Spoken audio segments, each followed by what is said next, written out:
Assalamualaikum warahmatullahi wabarakatuh. Bismillahirrahmanirrahim. Alhamdulillahirabbil alamin.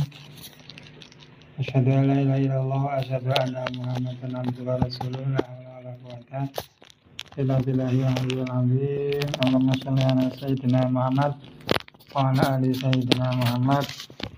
La haula wala quwwata illa billahil aliyyil azim. Ibu dan Bapak, sahabat-sahabat kita yang berbahagia, yang senantiasa dimuliakan oleh Allah Subhanahu wa Ta'ala. Selamat datang, selamat bergabung di kesempatan live pagi hari ini. Ada Ibu Titi, ada Ibu Titi. Selamat datang ya, Ibu Titi. Kemudian kita ucapkan juga selamat bersua kembali pada teman-teman kita yang pada kesempatan kali ini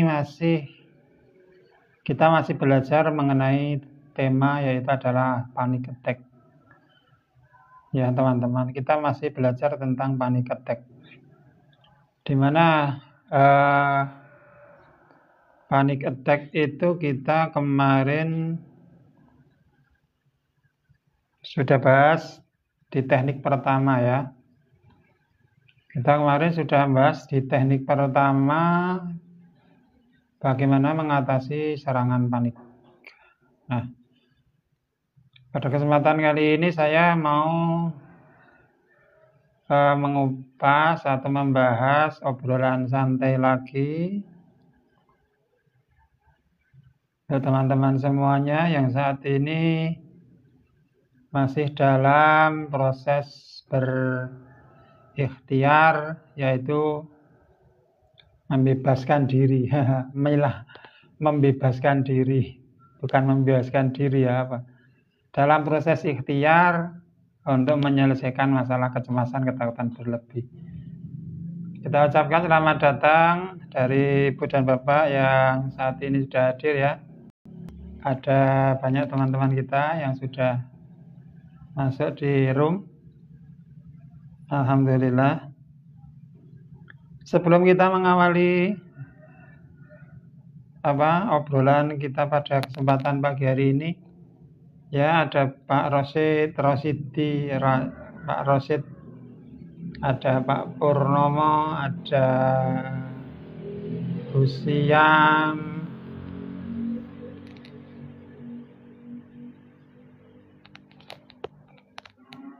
dan teman-teman yang lain ya.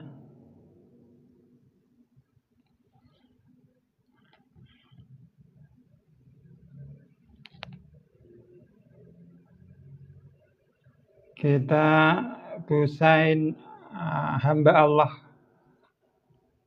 Bapak Triyono Pak Anto.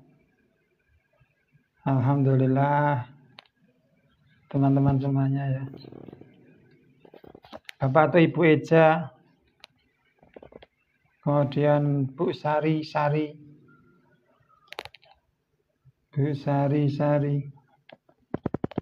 Bu Asmin, Pak Asmin.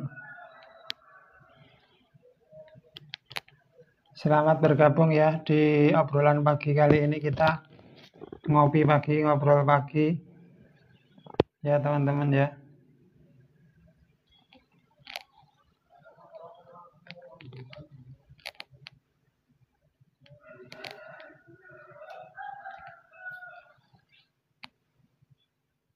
Nah, ada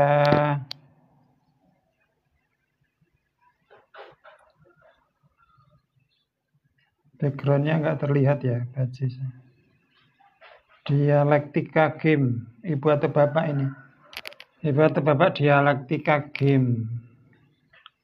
Kemudian ada Pak Ari, Bu Ari Fariha.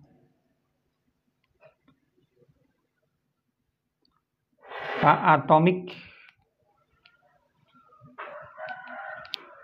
Bapak suka kamu atau Ibu ini.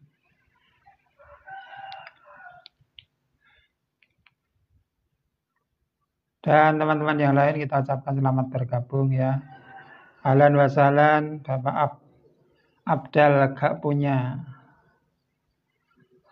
Ahlan wa sahlan bihudurikum teman-teman semuanya di kesempatan sharing kali ini kita ya. Mudah-mudahan ini menjadi sebuah tambahan wawasan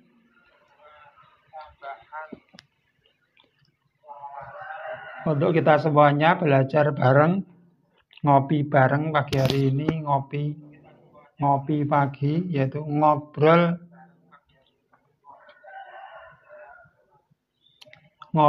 pikiran. Nah, ngobrol pikiran, ngopi pagi.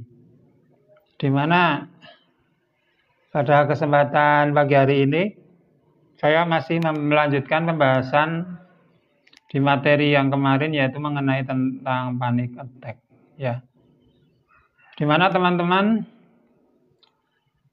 rata-rata teman-teman itu yang mengalami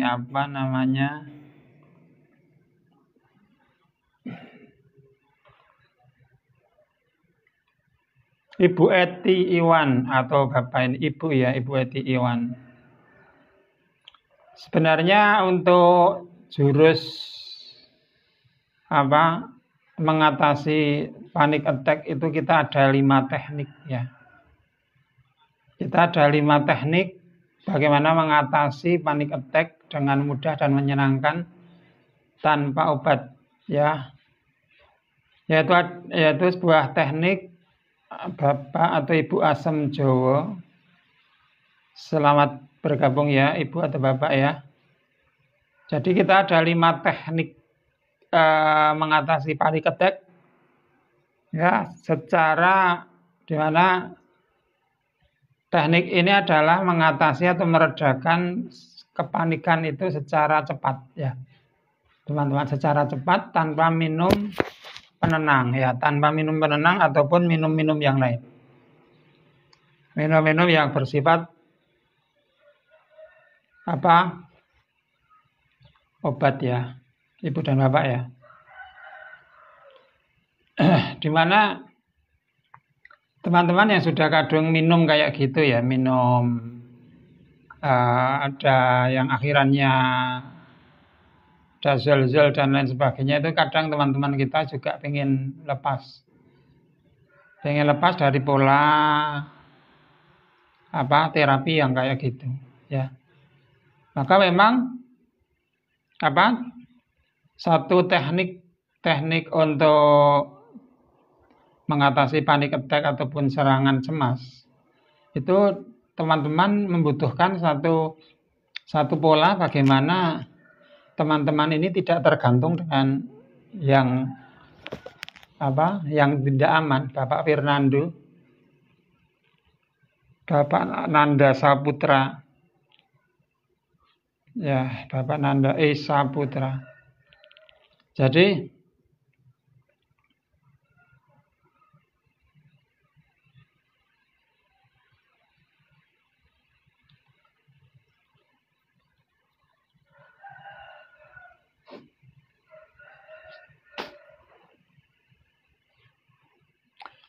biasanya rasa panik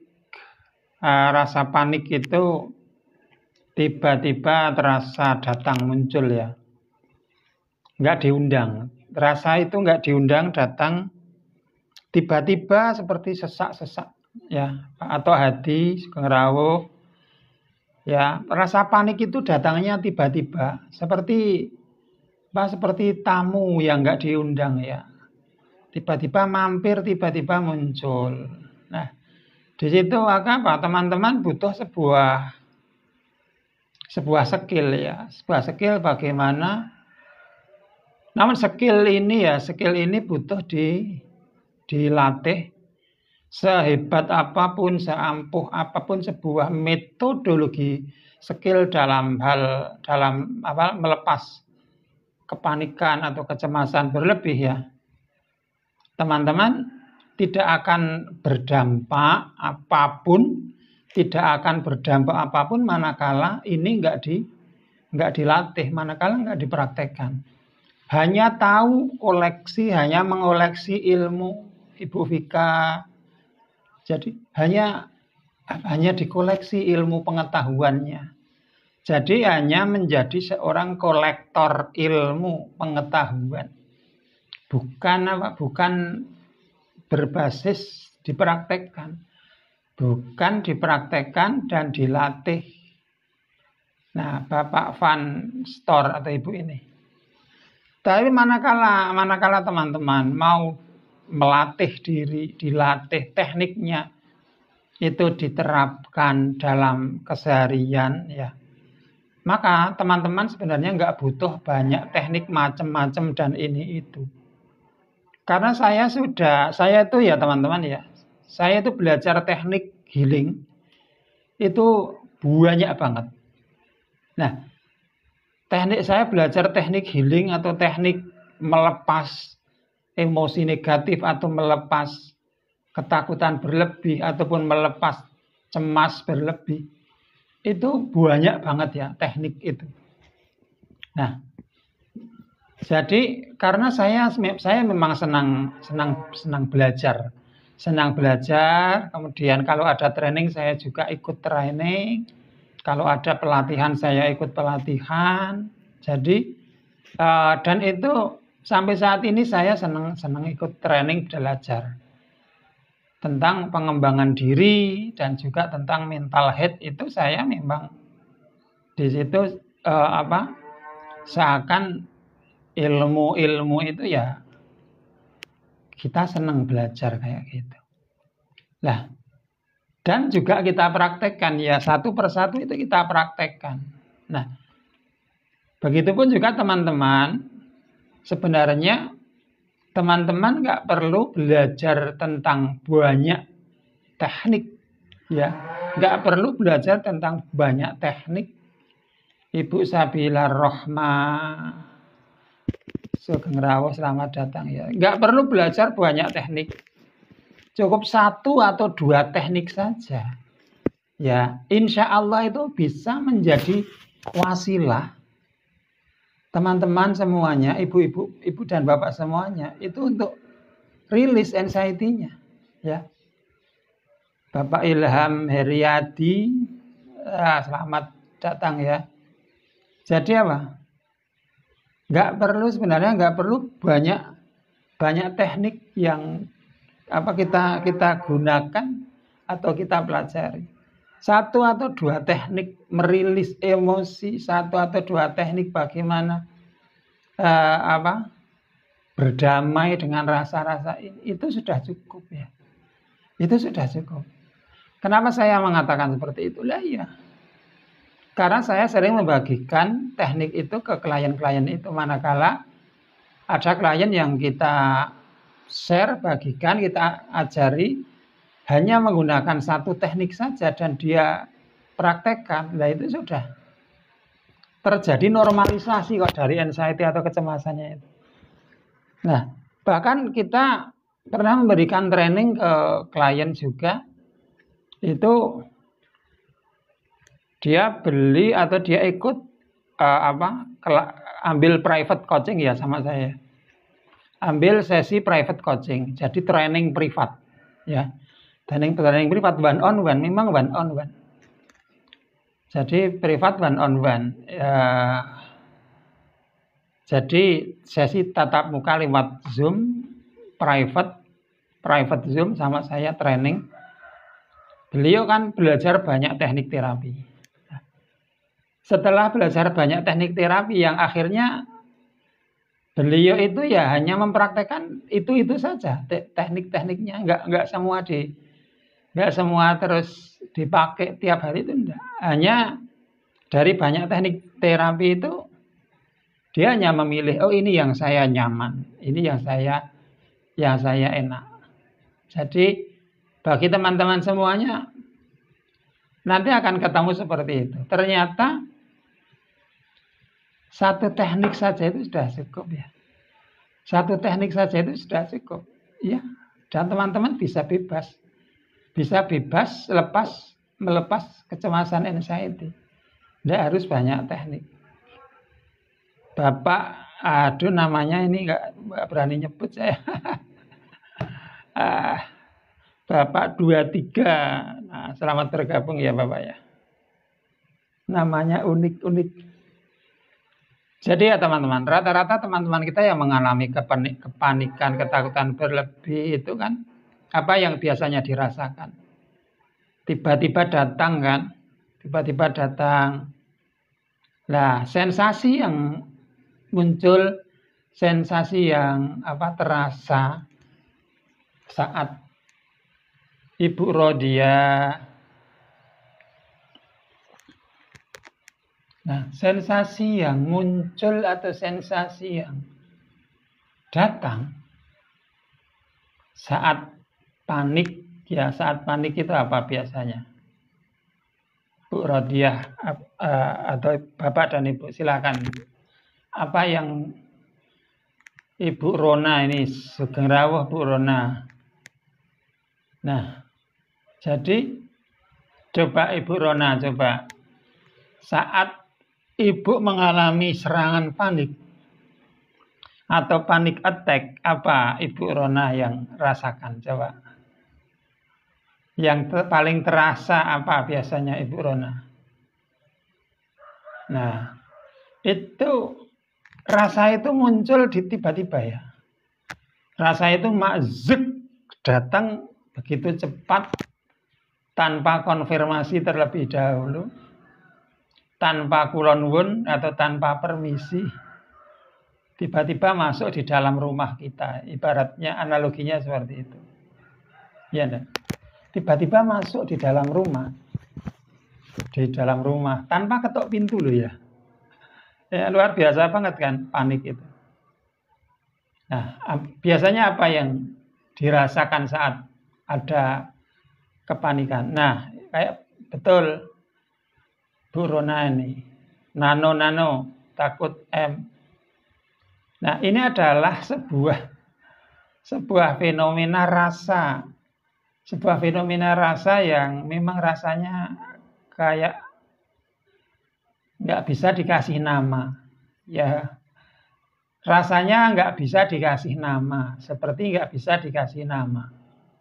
Tapi sebenarnya gini ya, Ibu dan Bapak ya. Manakala ada muncul rasa panik, kemudian rasanya campur aduk, ya rasanya campur aduk. Ini rasa apa ya Allah? Rasanya ini rasa apa? Campur baur, campur aduk, sehingga rasa itu nggak dikenali. Sehingga rasa itu nggak dikenali rasa apa. Maka di sini ya teman-teman perlu memberi nama terhadap rasa ini. Ya. Jadi teman-teman, Ibu dan Bapak perlu memberi nama. Ya. Beri nama rasa itu, misalnya dikasih nama apa misalnya rasanya nggak karuan, nggak jelas. Rasa yang tertinggal misalnya, rasa yang tertinggal. Kasih nama misalnya, coba kasih nama rasa yang tertinggal mungkin. Namanya bebas ya. Bisa dikasih nama si julid, bisa dikasih nama si hitam, bisa dikasih nama si merah, bisa dikasih nama si jahil, bisa dikasih nama si baik baru datang nih. Nah, misalnya kayak gitu.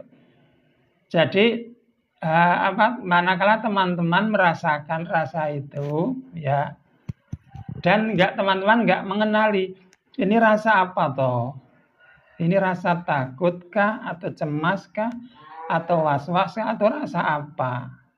Manakala rasa itu nggak dikenali, silahkan dikasih nama terlebih dahulu.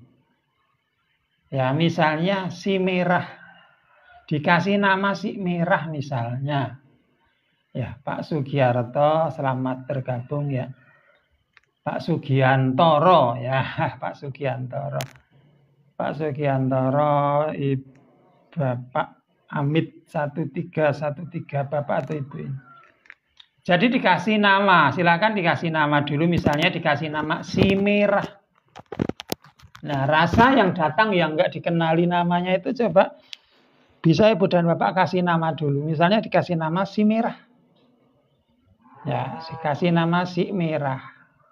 Nah, karena ketika panik datang, ya itu kan nggak karuan. Rasa-rasa itu campur baur kan, campur aduk, bercampur kayak gadu-gadu. Lah, ada sesak, berdebarnya pun juga nggak teratur, nggak karuan. Ada nah, jadi rasanya aneh-aneh kayak gitu memang. Anak petani, selamat datang Pak anak petani. Lah, jadi nggak karuan. Kemudian apa? Di tubuh itu keringat dingin, badannya panas, keringatnya dingin. Nah, bahkan mungkin juga berpikir ini apa? Kenapa? Jangan-jangan, nah ini puncaknya. Puncaknya ini, jangan-jangan mau titik-titik. Lah ya. Enggak. Nah, pikirannya kemana-mana. Jangan-jangan. Ya Allah, jangan-jangan. Ya Allah, jangan-jangan. Nah, akhirnya atau terpikirkan yang negatif. Nah, iya kan? Pikirannya lari ke situ kan ya, apa ini M ya, lah, gitu, teman-teman ya. Saat campur baur, rasa-rasa campur baur, campur aduk itu ya, tahap pertama, ketika rasa itu nggak dikenali sebagai rasa apa ya ini ya. Coba teman-teman bisa dikasih nama. Si merah boleh, si hijau boleh, si hitam boleh, si jahil boleh, si apapun bolehlah. Dikasih nama dulu ya. Yang pertama, manakala rasa itu nggak dikenali dikasih nama. Rasanya campur aduk. Silakan bisa dikasih nama. Nah, teman-teman ya, saya pernah pada posisi-posisi seperti itu ya. Dulu bolak-balik, bahkan rasanya memang benar-benar ya enak. Nah, seolah-olah itu tubuh dan pikiran seperti nggak ada kendali ya. Memang nggak bisa mengendalikan kayak gitu ya. Saat kayak gitu memang seperti nggak bisa mengendalikan. Ya memang nggak bisa mengendalikan. Memang nggak bisa mengendalikan posisi apa kayak gitu itu, teman-teman ya. Memang nggak bisa mengendalikan. Seolah-olah tubuh dan pikiran itu seperti kehilangan kontrol, ya enggak? Seperti kehilangan kontrol. Nah, Ibu dan Bapak yang berbahagia, teman-teman boleh sharing-sharing pengalaman apa yang pernah dirasakan saat mengalami panic attack, serangan panik karena cemas, anxiety, khawatir berlebih. Silakan bisa ditulis di kolom chat, sharingkan dulu.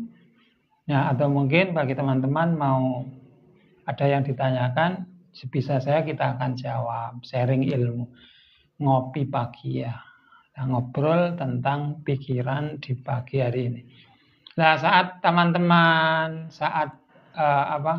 Anda bahkan saat teman-teman tahu, paham ya bahwa ini sebenarnya aman, kadang gini ya, di level kesadaran, di level sadar itu paham kalau ini hanya panik sebenarnya. Ya, di level kesadaran kita itu paham ini hanya panik dan nggak apa-apa. Wong sudah bolak-balik ngalami kayak gini misalnya. Tetapi hentakan itu melarutkan logika kewarasan kita. logika kewarasan kita seperti terseret arus dengan adanya kepanikan. Pak Agus Rosat, selamat datang Pak Agus Rosat. Gimana kabarnya pagi hari ini Pak Agus?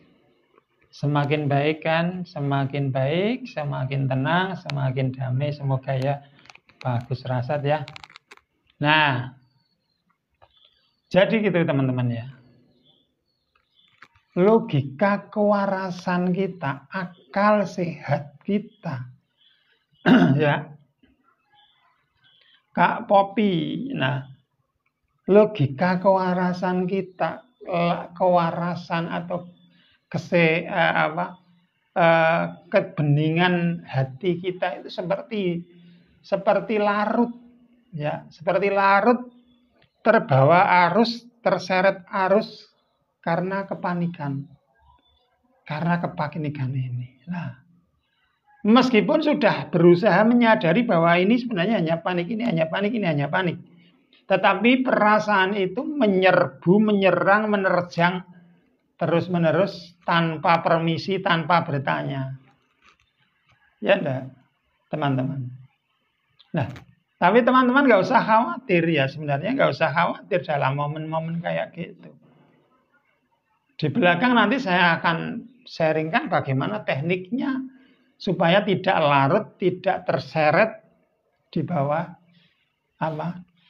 dibawa kabur oleh seretan kepanikan ini. Ya. Nah, dengan teknik yang sederhana, teman-teman bisa membelokkan suasana. Bahkan membelokkan rasa yang awalnya panik, cemas, was-was yang enggak jelas, ya. Nanti teman-teman bisa langsung dibelokkan saja. Nah, yaitu dengan teknik apa? Dengan teknik nanti yang akan kita sharingkan. Ibu Reneta, selamat hadir Ibu Reneta.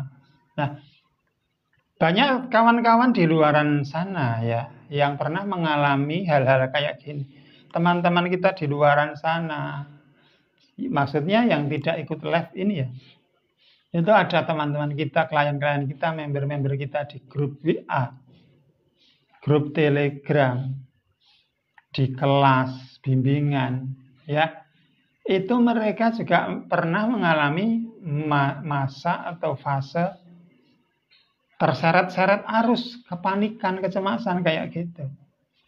Tapi alhamdulillah karena terus belajar dan praktek, bisa melewati semuanya. Alhamdulillah. Tanpa harus minum penenang. Nah, bahkan banyak di antara klien-klien kita cara keluar dari pikiran negatif, Pak Ustadz. Oke, siap. Nanti kita bahas. Saya selesaikan ini dulu, nanti saya akan kasihkan caranya. Ya, tekniknya. Dan sebenarnya ini yang kita jelaskan adalah satu pola bagaimana kita keluar dari seretan pikiran negatif. Nah, tapi di sini ini saya masih membahas bagaimana kita bisa lepas dari seretan arus panik. Ini yang lebih besar ya. Kalau pikiran negatif itu adalah efek dari kepanikan. Saat panik nerjang datang, itu kan pikirannya negatif kan, jelas. Karena apa? Karena isi di dalam diri itu ya seperti itu. Nah, jadi teman-teman ya, banyak kawan-kawan kita yang awalnya juga terseret rasa panik itu sehingga muncul negatif-negatif di pikiran. Biasanya di pikiran negatif yang muncul apa? Biasanya coba teman-teman, pikiran negatif yang muncul selain takut M apa? Coba bisa diketikkan di kolom. Selain M, takut M, apa biasanya yang muncul di benak itu muncul apa? Pak Yudi, selamat bergabung ya Pak Yudi ya. Bu Reneta. Nah, itu Bu Rona itu. PB. M, PB apalagi? Takut PB, takut M, takut G. Ada nggak yang takut G? Ada nggak yang takut G? Nah, rasa-rasa itu meletupkan, manakala ya rasa-rasa itu manakala tidak dibereskan ya akan meletupkan sebuah ketakutan berikutnya. Nah, takut G kan, ya kan? Takut M, takut PB, takut G. Nah, karena merasa seperti tidak bisa mengendalikan kewarasan pikiran. Ya, seperti ngelek, seperti ngeblank kan. Maka teman-teman terus berpikir-pikir jangan-jangan ini mau G lah. Padahal tidak seperti itu kan.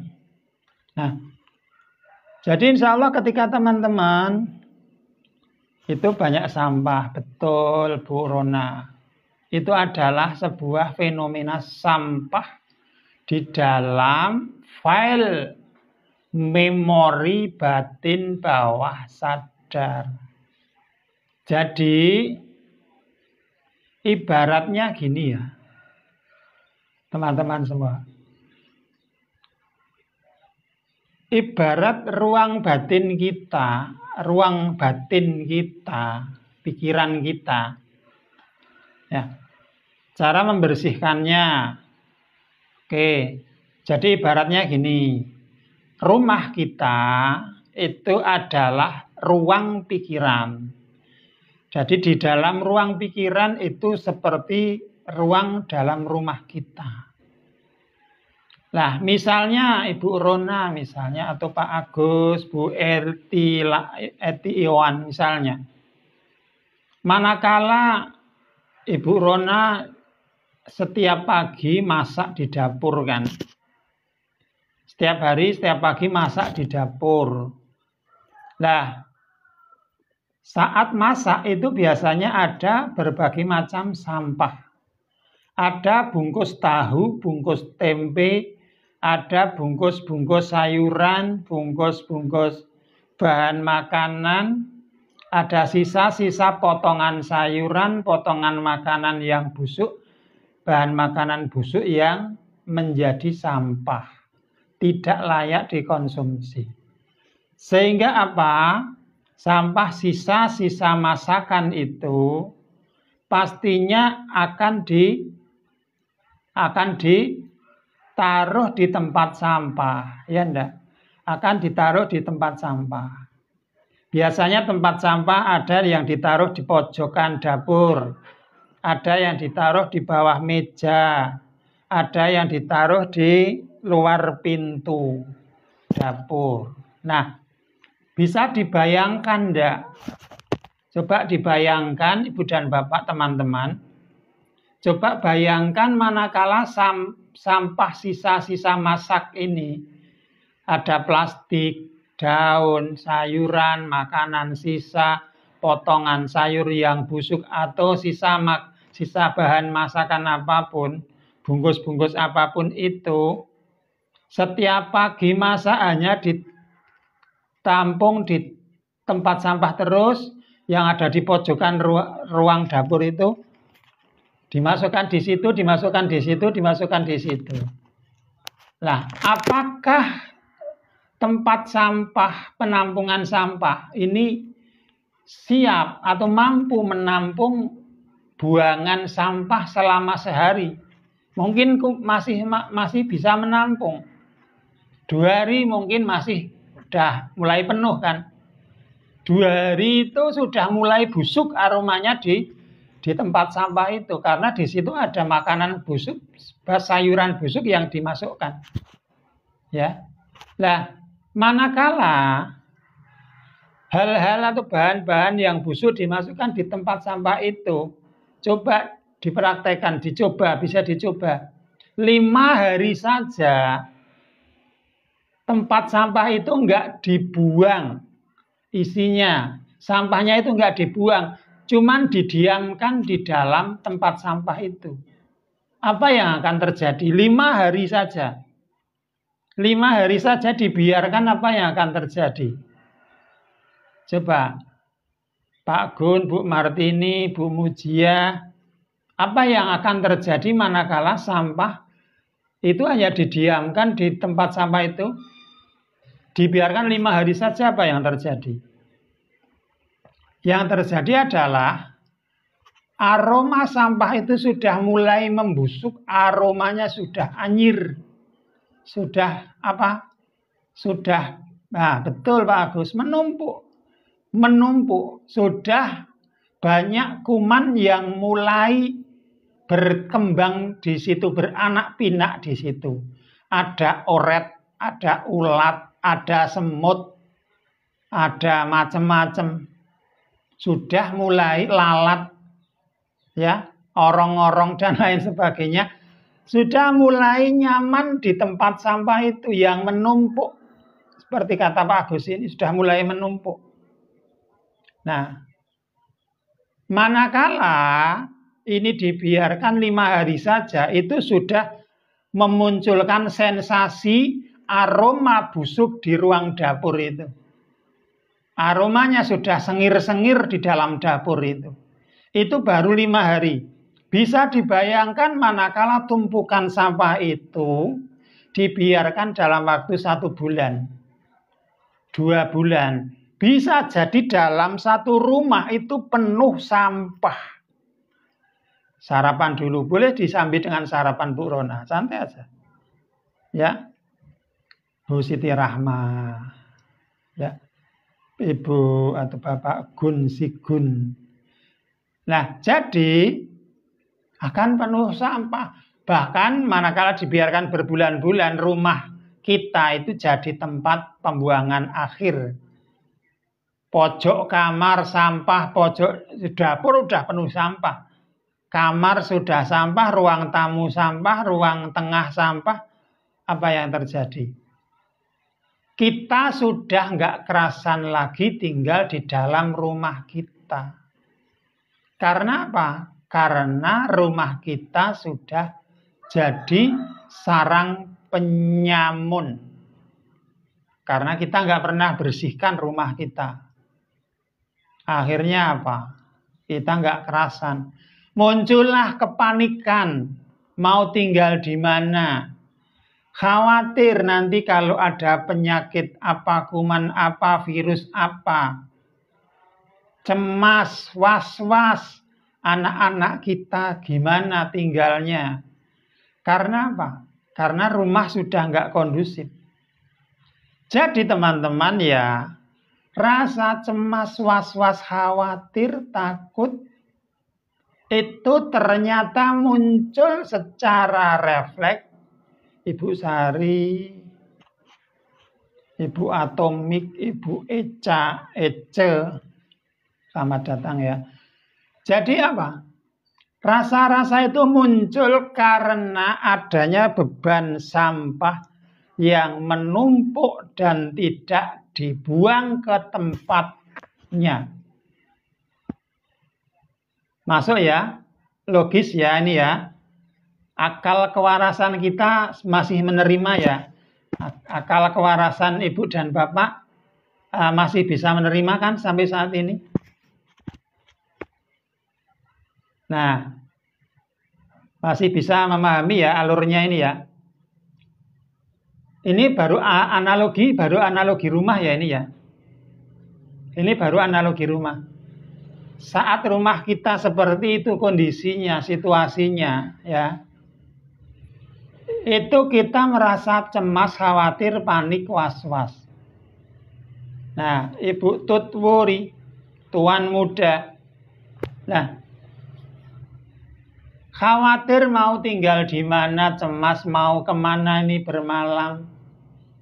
Kemudian anak-anak kita gimana ini rumahnya sudah kayak gitu berantakan, nggak jelas.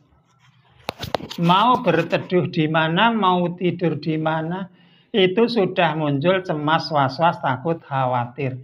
Itu baru analogi rumah. Karena saat kita masuk ke rumah saja, kepala kita sudah keliengan sendiri. Ya. Sudah sesak rasanya di dada. Karena apa? Baunya anyir sampah di dalam rumah. Nah, gimana enggak keliengan, gimana enggak sesak? Disitulah kemudian muncul juga rasa mual-mual karena bau busuk yang ada di dalam rumah kita. Bapak Dirga Putra, Ibu Tetieri, nah, Bapak Ardi. Nah, jadi, manakala kita sudah masuk di dalam rumah kita, sudah mual-mual, sesak di dada, mata kita jadi sipit-sipit, ngeblur-ngeblur karena banyak sampah, nggak enak. Coba aja teman-teman misalnya rumahnya yang dekat TPA, tempat pembuangan akhir sampah. Coba datang aja ke sana. Buat tes. Buat buktikan logika kita betul enggak seperti itu. Oh iya, ternyata tempat sampah itu fenomenanya kayak gitu kan. Apalagi itu terjadi di dalam rumah. Nah, scam blok. Selamat bergabung. Nah, jadi seperti itu ya Bu dan Bapak semuanya. Itu bagaimana itu terjadi ketika yang kita biarkan adalah ruang pikiran kita, ruang batin kita. Setiap saat batin kita, pikiran kita menerima aliran-aliran atau kedatangan sampah baru. Nah, sampah-sampah baru muncul bisa jadi dari dalam diri kita. Ya. Sampah yang muncul dari dalam diri kita sendiri. Contoh, apa sampah yang muncul dari dalam batin kita? Yaitu adalah merasa moodnya males, terus pengen rebahan, terus timbul cemas. Nah, ya ini solusinya Pak ya. Ini solusinya. Rasa males itu, rasa bad mood itu karena saya gambarkan tadi ruang rumah ya. Ruangan rumah, manakala di dalam rumah kita itu sudah penuh sampah, kita sudah bad mood terlebih dahulu. Sudah bad mood. Ya. Kita udah bad mood. Gimana mau nggak bad mood? Wong banyak anjir sampah, bau sampah, aroma nggak jelas kok. Ya enggak? Lah, itu analogi di dalam ruang rumah kita. Ya. Sekarang gini. Sekarang manakala itu terjadi di dalam ruang batin kita, ruang hati kita. Padahal saat ini misalnya ibu ataupun bapak sudah usia berapa nih? Coba ini. Pak Ardi KP. Ardi KP ini jangan-jangan Kulon Progo ini. Pak Ardi KP.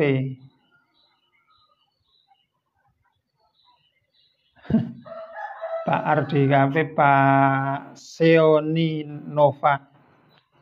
Nah, jadi apa?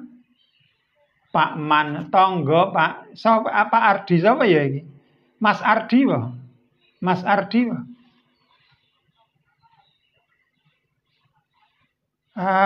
Mas Ardi. Sekarang fotonya beda ya.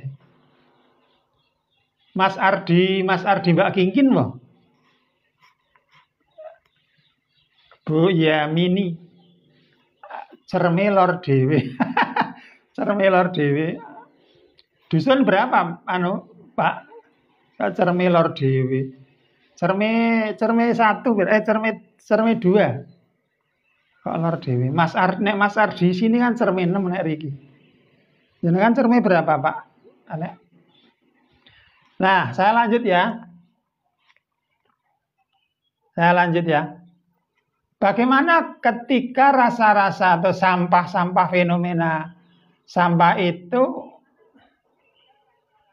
Siap. Saya baru prolog. Saya baru menyampaikan sebuah gambaran mindset supaya teman-teman memahami alurnya. Kalau saya langsung solusinya nanti nggak bisa dipahami alurnya ya. Alurnya nggak bisa dipahami nanti dengan terstruktur. Tapi kalau sudah saya kasih gambaran mindsetnya nanti teman-teman enak ya. Nah, Pak Ardi ini ada PR nih, cermin berapa ini Pak Ardi? Mas Ardi, Mbak Kingkin atau berapa ini? Jadi gini ya, jadi teman-teman ya, Ibu Bapak ya. Cermin satu. Sama ini sekali masjid pun dini Pak Ardi, kan? Pak Ardi tuh. Sekali masjid gini, Mbah Sumijo, itu kan cermin satu tuh, Mbah Sumijo. Mbah Samijo nek Mbah Sumijo. Mbah Samijo kan cermin 1 kan.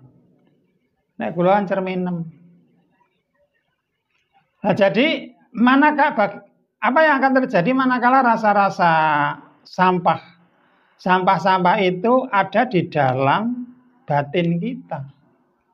Ya, sampah-sampah di dalam batin kita yang bisa masuk yaitu apa? Sampahnya berupa apa? Contoh misalnya apa? Contoh. Yang ini berpotensi setiap hari kita memasukkan sampah-sampah baru di dalam ruang hati kita. Ruang batin, benak batin kita. Sehingga nanti apa? Sampah-sampah hati, toksin atau racun hati ini akan mensabotase atau akan menjadi belenggu dalam kehidupan kita. Oke? Jadi contoh misalnya Ibu Sumarti, Bapak Saudin, KSP, Bapak Lutan atau Ibu Lutan, Pak Rahmat dan semuanya ya nggak bisa saya piji satu persatu. Nah, Bu Darmi, Mr. Dami, Bu Aisyah. Jadi gini ya. Contoh racun hati atau sampah hati, sampah yang masuk di dalam ruang batin yang kita seringkali tidak menyadari. Kita tidak menyadari bahwa itu adalah sebuah sampah, fenomena sampah. Ya. Yaitu misalnya kita mulai dari pagi hari saja bangun tidur misalnya.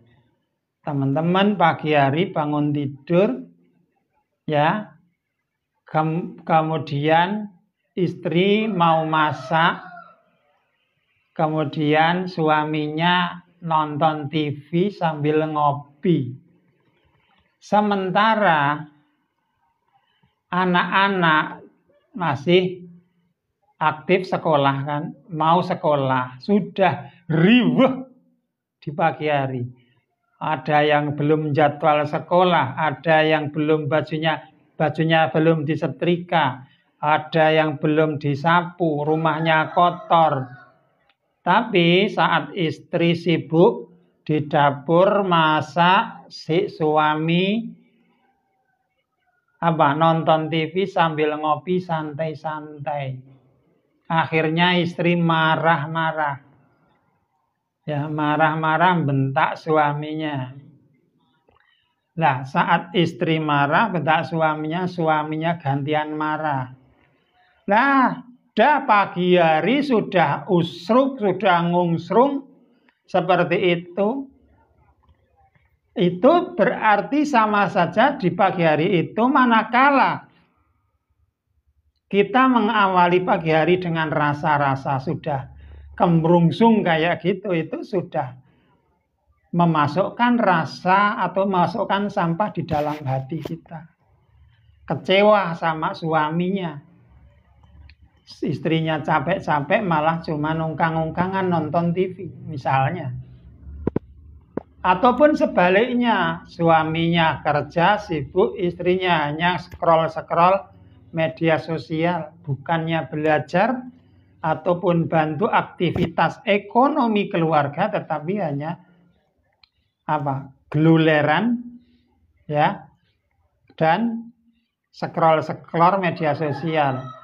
Kalau aktivitas di media sosial itu positif, itu ya enggak masalah. Tapi hanya scroll nonton film-film pendek lah, itu kan enggak produktif ya. Nah, akhirnya marah, istri marah, suami marah, sakit hati. Nah, kemudian berlalu seperti biasanya. Besok diulangi lagi, besoknya ulangi lagi, besoknya ulangi lagi. Muncullah yang awalnya hanya ibaratnya sampah itu hanya 1 lembar. Ya, 1 lembar. Pagi, setiap pagi ditambah 1 lembar, 1 lembar, 1 lembar, 1 lembar sampah lagi. Maka numpuk sampah di dalam batin kita, rasanya bededek, enek, sumpek, apalagi. Pokoknya yang serba ek itu. Enek, bededek, sumpek, warek, apalagi. Nah, jadi disitulah manakala teman-teman semuanya tidak beres-beres, atau teman-teman ibu dan bapak tidak membersihkan sampah itu, tidak dibuang sampahnya, tidak dikuras sampahnya yang ada di batin, rasa kecewa tadi, rasa marah tadi, rasa uring-uringan tadi, rasa nggak nerima tadi, nah, marah sama pasangan, istri atau suami, gantian marah sama anak, anak marah sama ibu, ibu marah sama suami, muter. Ketika pola seperti itu hanya dijadikan sebuah habit setiap hari atau kebiasaan harian, maka sampah setiap hari pula masuk di dalam batin kita. Rasa kecewa, marah, sedih, putus asa, masih nanti ada permasalahan lagi ekonomi. Ya, kerjaan, uangnya kurang, buat bayar sekolah, uangnya nggak ada, akhirnya uring-uringan lagi, uring-uringan, marah, kecewa, sedih, marah, kecewa, sedih, numpuk bededek penuh di dalam batin bawah sadar kita, di dalam hati kita. Ya, bagi teman-teman yang belum follow, boleh follow akun saya dulu. Silahkan bisa follow ataupun juga share sesi ngopi pagi ini. Bisa dibagikan ke teman-teman yang lain. Mudah-mudahan obrolan positif kayak gini bisa membantu kawan-kawan kita yang lain lepas dari permasalahan yang mungkin saat ini sedang dihadapi. Nah, kadangkala kita menyepelekan hal-hal yang kecil, hanya berbagi, share, tapi membawa dampak positif terhadap orang lain. Nah, kadang kita merasa nggak butuh membagikan kebaikan itu pada orang lain. Padahal kita yang butuh membagikan kebaikan itu bukan orang lain, bukan saya. Ya, tapi masing-masing pribadi kita, diri kita itu adalah membutuhkan sebuah investasi hati, membutuhkan sebuah tabungan hati dengan kita juga peduli dan berempati kepada orang lain dengan bisa membagikan hal-hal yang baik seperti ini kepada orang lain. Nah, maka ketika sudah kadung numpuk, butuh dilakukan yang namanya proses merilis sampah batin yang sudah kadung numpuk. Ya, sudah kadung numpuk. Nah, sekarang coba ini Pak Arif Sanggar. Nah, sekarang usianya berapa coba Pak Arif Sanggar? Usianya sudah berapa coba? Misalnya saat ini usianya sudah 40 tahun. Berarti endapan tumpukan itu 60 Pak Arif, 60 misalnya. Itu sudah menumpuk sepanjang selama usia kita. 60 tahun memendam sampah di dalam batin. Wong menumpuk sampah di dapur 5 hari saja, itu tikus sudah mulai berdatangan, betah di dapur kita. Ya, apalagi 60 tahun, 40 tahun kita menahan, menumpuk sampah di dalam ruang batin kita. Menahan rasa bededek, besesek, wareg. Nah, betul. Nah, sekarang apa yang terjadi ketika menumpuk lama, apalagi 60 tahun. Nah, masa 60 tahun kok belum mau menguras hati dari sampah-sampah hati ini, ya kan, yang kita kebangetan kitanya kan. Saya 45. Misalnya saya 45, saya juga nggak mau melakukan pembersihan hati kita, tazkiyatun nafas kita, pembersihan hati kita. Kita masih senang memelihara sampah-sampah mengendap di dalam ruang batin kita. Lah kita itu mau kapan mulai bersih-bersih? Mau mulai kapan bersih-bersih? Coba. Apakah harus nunggu usia 70 tahun baru menyadari bahwa ternyata kita butuh bersih-bersih sampah? Kan enggak kayak gitu. Dapur aja 5 hari sudah enek, aromanya sudah enggak enak kok. Masa di dalam hati kita, di mana hati ini adalah tempat bersemayamnya atau rumahnya rumahnya ilmu. Di dalam hati kita itu adalah rumahnya ilmu. Ya, manakala di dalam hati kita sudah penuh dengan sampah kayak gini, maka ilmunya Allah itu juga tidak kerasan ada di dalam diri kita, tidak kerasan di dalam hati kita. Maka saat kita dikasih nasihat oleh kiai, mungkin saat kita dikasih nasihat oleh orang yang kita hormati, kita dikasih nasihat oleh anak istri kita atau suami kita, kok enggak mempan, kita dikasih nasihat itu kok enggak mempan, ya, maka ini tanda tanya, seberapa besarkah bongkahan sampah, gunungan sampah yang ada di dalam batin hati kita, sehingga kita nggak mau menerima ilmunya Allah yang dinasihatkan oleh orang lain. Nah, apakah kita harus menunggu yang memberi nasihat itu selain manusia? Salah satu malaikatnya Allah yang langsung menasihati, makdul. Nah, kan kayak gitu. Kan gak seperti itu ya Ibu dan Bapak ya. Nah, waktu yang terbaik untuk memulai membersihkan kolbu kita, hati kita adalah ya saat ini. Saat ini kita itu adalah waktu terbaik untuk bersih-bersih batin hati.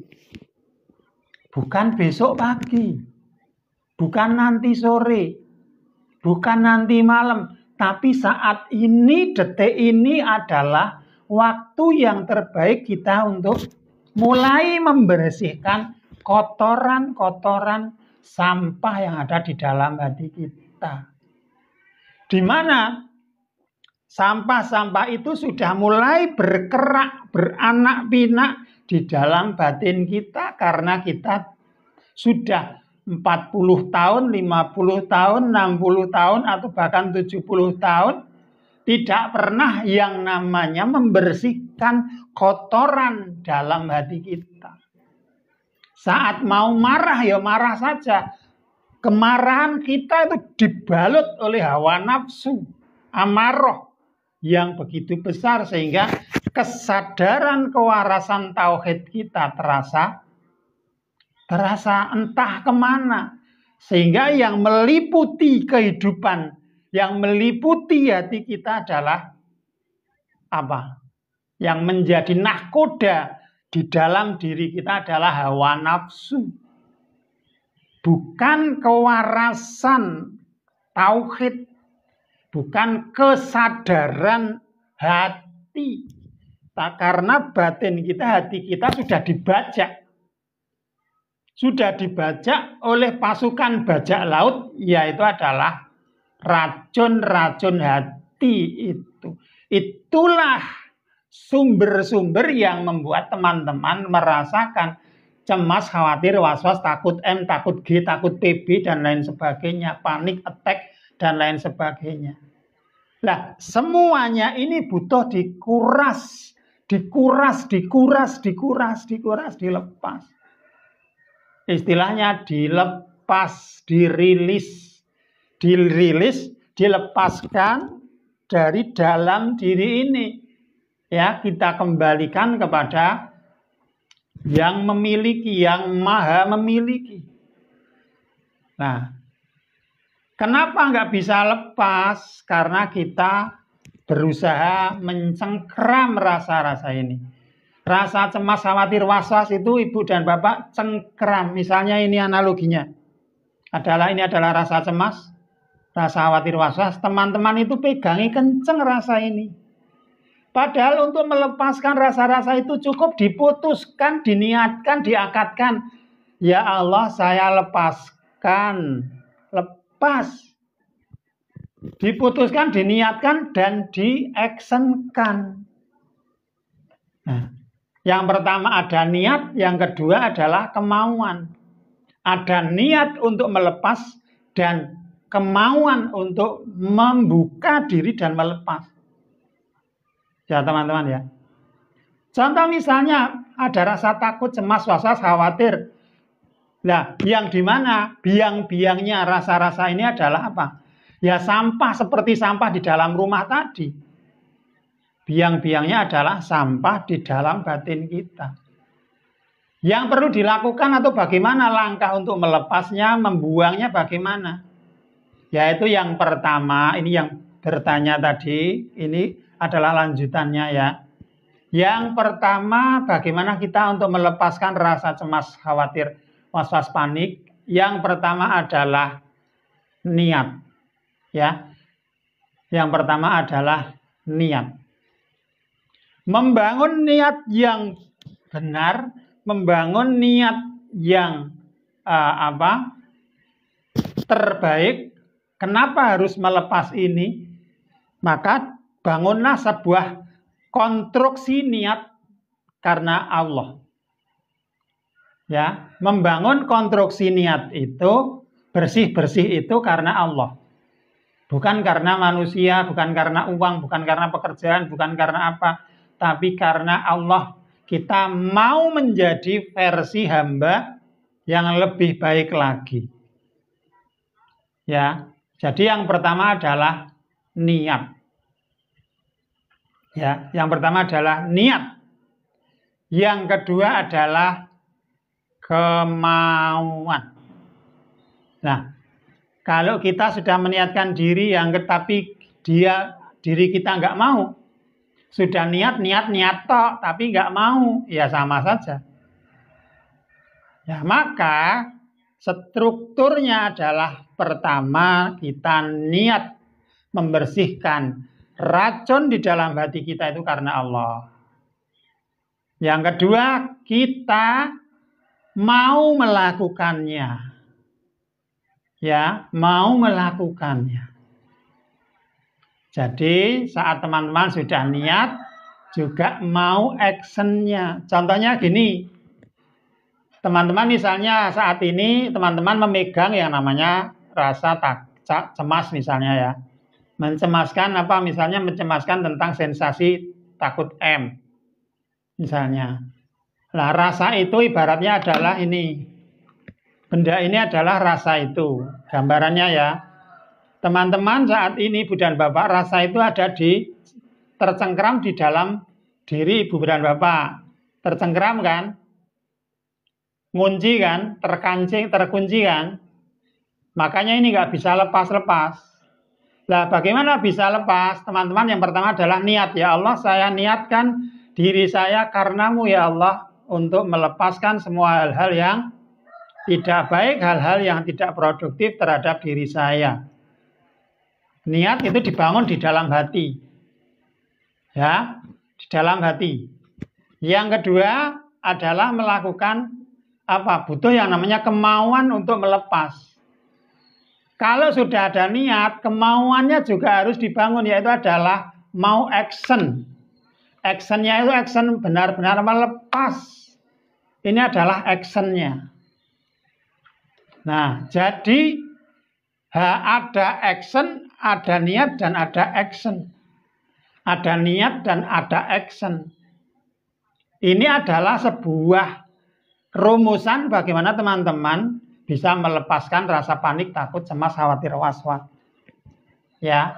Jadi tahapan lengkapnya adalah yang pertama, menyadari bahwa di dalam diri, di dalam hati, di dalam batin kita itu ada sampah-sampah hati, racun-racun hati atau penyakit hati, iri dengki, benci, marah, dan lain sebagainya yang masih mengendap di dalam diri kita. Sadari dulu. Nah, setelah sadari, teman-teman yang lakukan yang kedua yaitu adalah meniatkan diri di dalam batin kita, hati kita karena Allah. Ya Allah, saya meniatkan diri dengan izin dan ridhomu, saya lepaskan semua rasa-rasa nggak nyaman ini. Yang ketiga adalah actionnya, kemauannya untuk melepas, menggerakkan, melepas. Nah, itu adalah konstruksi atau framework bagaimana cara melepas rasa apapun. Panik, cemas, was-was, khawatir, takut M, takut G, takut PB, dan lain sebagainya. Ya teman-teman. Ibu Bapak Sunarmi, Ibu Sunarmi, ataupun teman-teman yang lain, silahkan bila ada yang mau disaringkan. Nah, kemudian bagaimana cara niatnya kan seperti tadi sudah saya contohkan. Yang kedua, bagaimana cara melepasnya? Ya, cara melepasnya itu banyak sekali teknik untuk melepas. Kalau niatnya tadi ya, atau frameworknya adalah satu sadari, yang kedua niat, yang ketiga adalah action melepas. Nah, action melepasnya seperti apa? Nah, dalam action melepas ini ada beberapa atau banyak teknik untuk melepas. Ada teknik yang namanya teknik Sedona, ada teknik STP, ada teknik istighfar, ada teknik wudhu, ada teknik mindfulness, ada teknik self-hypnosis, ada teknik mind reprogramming, ada teknik macam-macam.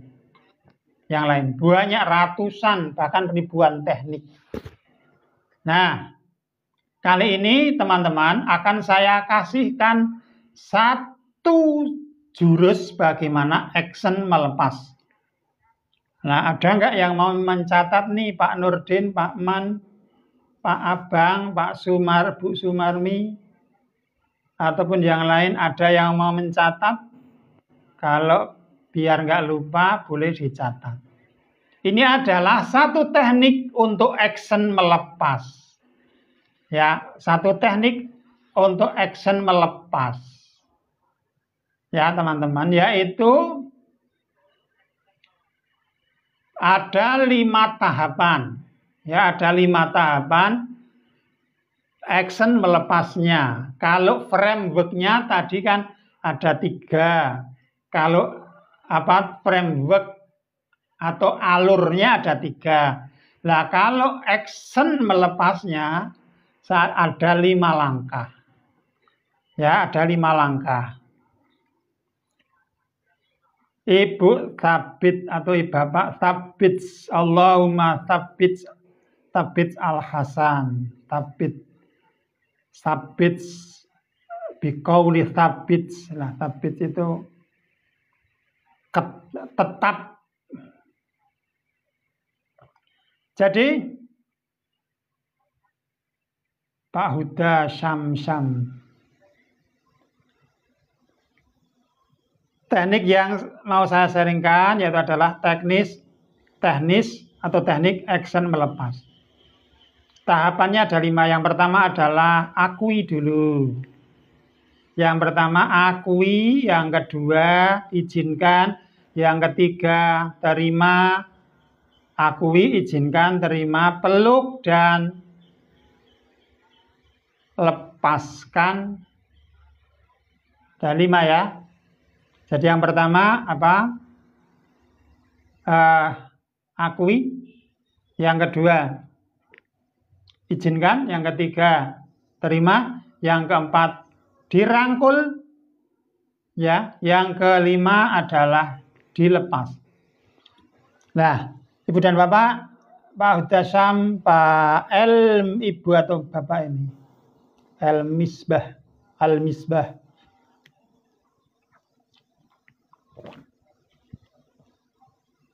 Yang pertama akui. Cara mengakuinya bagaimana? Cara mengakuinya adalah teman-teman bisa lakukan setiap habis sholat, teknik ini ya. Ini adalah teknik terapi melepas. Melepas misalnya rasa takut. Ya, misalnya rasa takut. Akui, duduk setelah habis sholat, pegang dada kiri. Boleh ditepuk-tepuk, boleh didiamkan kayak gini, boleh. Ya.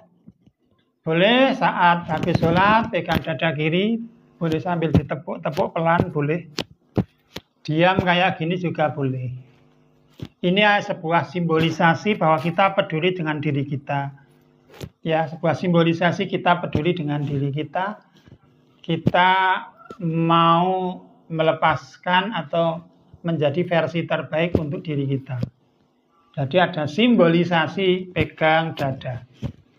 Tidak juga enggak apa-apa, ya, tidak juga enggak apa-apa.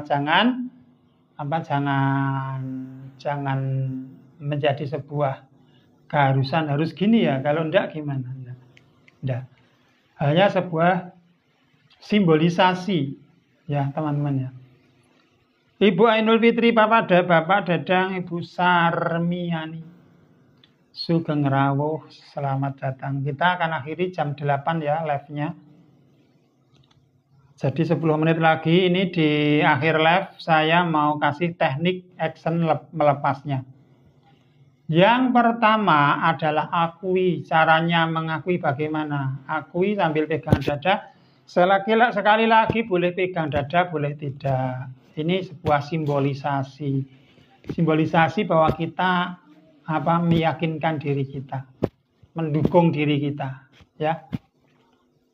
Ya Allah, misalnya rasa takut ya. Rasa takut apa kira-kira? Ibu Bapak ada ide rasa takut apa kira-kira? Takut apa? Takut mau melepas rasa takut apa coba? Coba ketik di kolom komentar coba. Rasa takut apa? Misalnya yang mau kita lepas coba. Rasa takut apa? Coba Pak Jokowi Joglo. Coba ketik di kolom komentar teman-teman. Jangan-jangan ini pada tidur ini. Jangan-jangan pada tidur ini. Ya silakan. Silakan yang mau belajar tekniknya, action lepasnya, silakan ketik di kolom komentar. Mau melepas rasa takut apa atau rasa apa? Coba. Silakan. Silakan ketik di kolom komentar dulu. Kita akomodir teman-teman sekalian prakteknya. Takut M, oke, takut M, siap. Mau dicatat enggak ini takut M ya? Mau dicatat enggak? Kalau mau dicatat agak pelan, kalau enggak dicatat. Karena ini enggak saya rekam ya. Kadang kalaupun terekam di TikTok, di memori TikTok, itu kadang Saya nguploadnya nggak di TikTok ya, tapi saya nguploadnya di YT ya. Saya nguploadnya di YT. Jadi bukan di TikTok. Karena kalau di TikTok kan nggak bisa panjang. Kalau di YT kan durasinya rata-rata kalau saya live kan 1,5 jam. Nah ini sudah tadi live masuk jam 6:30. Ini sudah hampir 1,5 jam. 10 menit lagi udah 1,5 jam. Oke, takut M ya. Siap. Atau ada yang lain? Silahkan teman-teman ketik di kolom komentar. Takut apa? Coba yang lain ada enggak terasa takut apa? Biar langsung untuk praktek. Silakan. Oke, nanti biar nggak kehabisan durasi ya. Jam 8 kita akan live ya.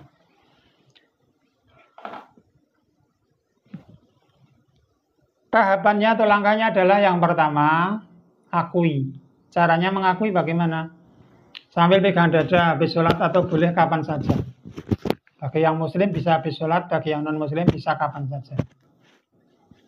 Sambil pegang dada kayak gini, ya Allah, ya Tuhan, saya akui saat ini ada perasaan rasa takut ya Allah. Ada perasaan takut ya Allah karena saya mendengar apa. Karena apa sebutkan.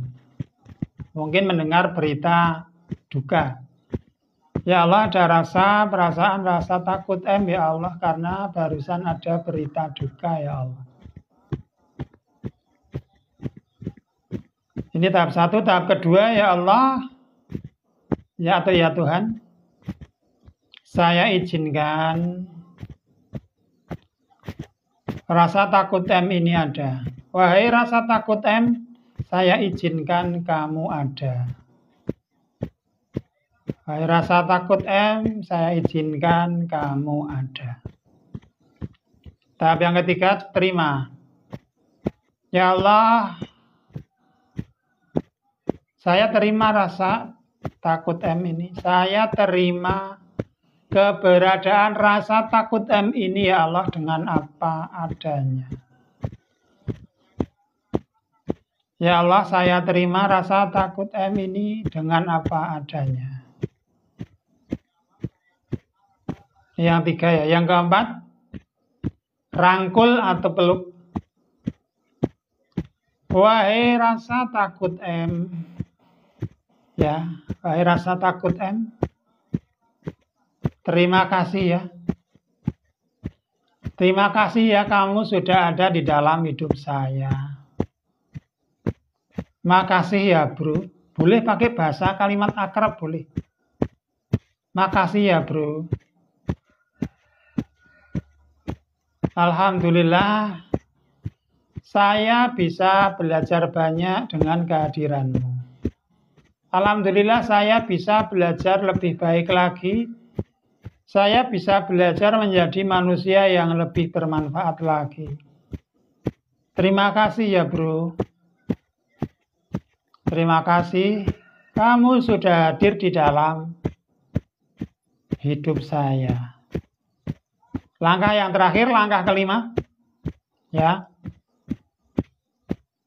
Wahai rasa takut yang ada di dalam diri saya saat ini dan selamanya, saya izinkan kamu untuk saya ikhlaskan, untuk saya lepaskan,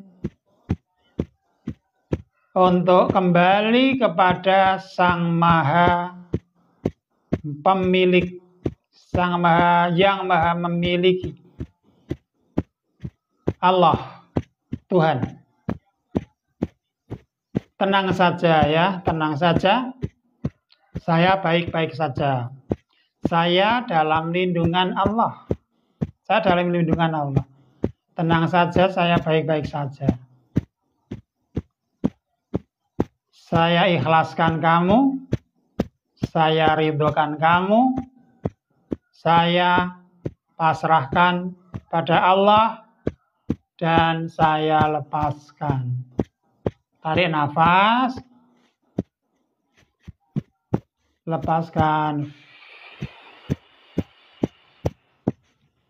Alhamdulillah.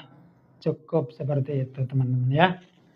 Jadi 5 tahap action lepas sudah kita bagikan. Silahkan teman-teman yang mau menyimak rekamannya, nanti mudah-mudahan ini kerekam, nanti bisa simak di YT saya. Nanti akan saya share di, ini nanti potongan rekaman, saya potong sedikit, saya upload di TikTok. Dan nanti akan kita upload panjangnya, versi panjangnya di YT ya. Di YT, biar bisa panjang. Nah, teknik-teknik merilis ini ya teman-teman, teknik-teknik merilis seperti ini untuk lebih banyak lagi itu saya kupas di dalam, saya kupas dan saya bahas di dalam 2 buku saya ini ya bagi teman-teman. Jadi 2 teknik ini adalah salah satu teknik yang saya berikan atau saya tulis di buku Stop Overthinking dan Stop Pikiran Negatif.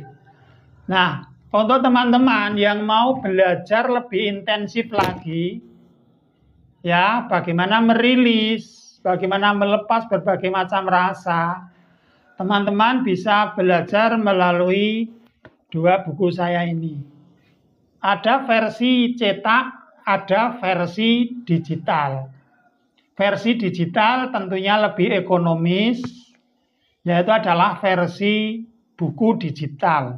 Bukan mini e-book, tapi adalah buku, benar-benar buku, tapi versi digital.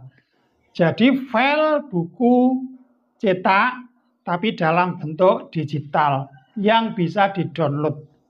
Ya, untuk yang buku hijau, Stop Pikiran Negatif, ini ada 240-an halaman. Kalau yang buku merah Stop Overthinking ini ada sekitar 190 halaman. Nah, teman-teman bisa ambil versi digital ataupun versi cetaknya. Untuk apa? Untuk belajar ya, untuk belajar melengkapi sesi self healing teman-teman. Jadi bisa praktek secara mandiri tanpa tergantung oleh praktisi atau terapis manapun. Ya, di sini buku yang saya tulis berdasarkan study case yang saya lakukan.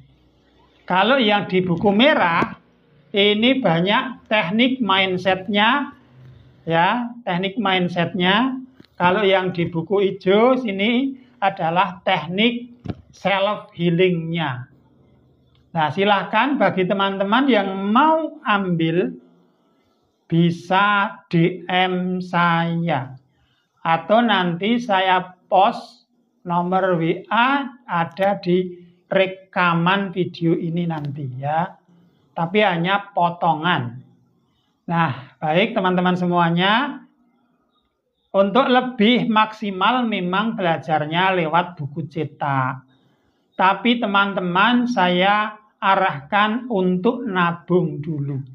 Ya, silakan teman-teman nabung dulu biar nanti bisa dapat fasilitas belajar menggunakan buku dari saya. Ya. Jadi teman-teman bisa nabung dulu, ya. Bisa nabung dulu sehari 2 hari, nanti teman-teman bisa DM saya dan bisa dapatkan buku versi cetaknya. Namun bila teman-teman mau ambil versi digitalnya juga boleh, tidak apa-apa. Wong isinya dan strukturnya sama persis dengan buku cetaknya. Mudah-mudahan bermanfaat teman-teman semuanya. Segera dibebaskan, lepas landaskan dari cemas, was-was, anxiety, takut berlebih. Kita akhiri bersama-sama dengan baca hamdalah. Alhamdulillahirabbil alamin. Wassalamualaikum warahmatullahi wabarakatuh.